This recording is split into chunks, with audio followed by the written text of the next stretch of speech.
Hi, I need to know how I switch over a legal power of attorney from my daughter to my niece.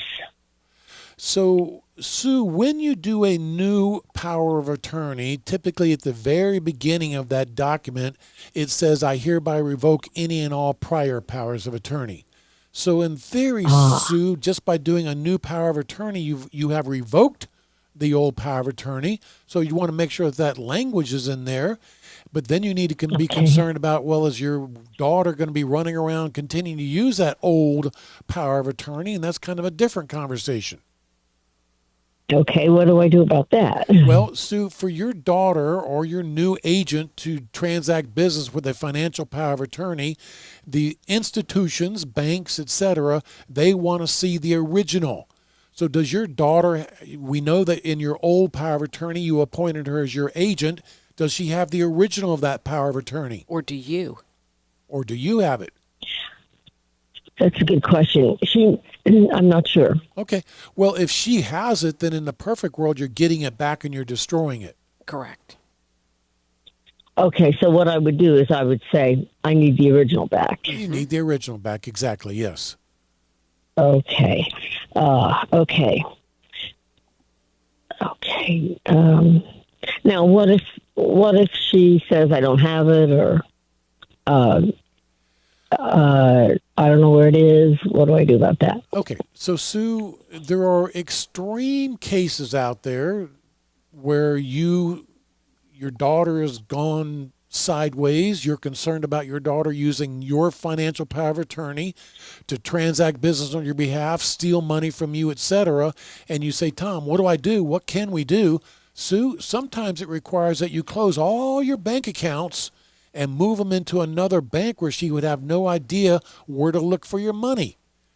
Then sometimes you record, as far as your home is concerned, you record something in the public records of the county that you live in, saying, "I want the world to know um, that I have canceled out that old financial power of attorney that I did in favor of my daughter." So it kind of depends on how, whether your daughter's just saying, "Hey, mom, I just lost it," and you trust your daughter about that, or whether your daughter is out to be a bad actor and might try and do damage to Right, you. right. And I don't know. I Right now we're estranged, so I don't know what her frame of mind is. Okay. So that has She's something to do moved with how across the country and has a whole different group of close friends and all of that. your course of action here at a minimum is to redo a new power of attorney. We talked about that, naming a new agent, revoking your old power of attorney, and then based on what you Mhm. think your daughter might do, there are some steps that you might want to take to alleviate any damage that she could do. Go ahead, Chrissy. Yeah, well, Okay. I was just going to say, Sue, that once you have the new power of attorney, then immediately, again, as Tom was starting to say about step two, you go Mhm. to each of your financial institutions and you make Uh, sure that they have this new power of attorney. There's a high chance they don't even have the old one. Okay.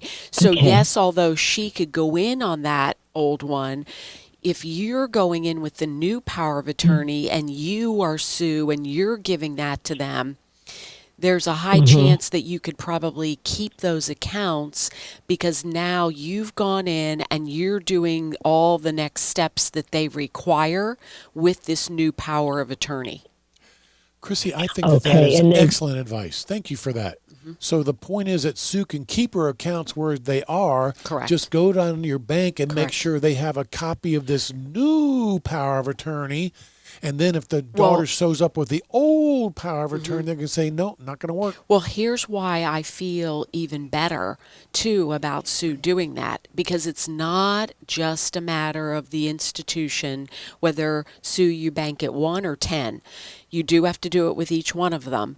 However, it's because it isn't just them making a copy of it.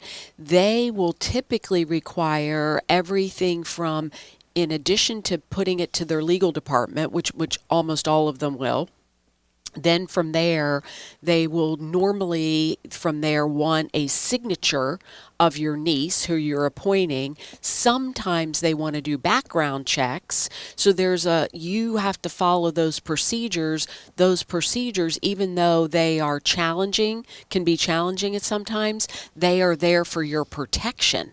So by getting a new power of attorney appointing your niece and you going in even with your niece, or at a minimum you're going in and you're initiating this, following the steps of each of those financial institutions, very likely you're going to feel more at ease.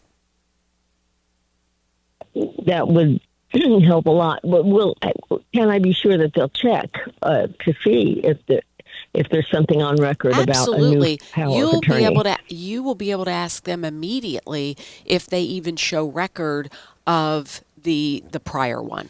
I think that once you once you tell your bank about your power of attorney and they've gotten a copy, I think they actually add it to the account name. Well, they do. So they have the account right now, the monthly statement comes payable to Sue.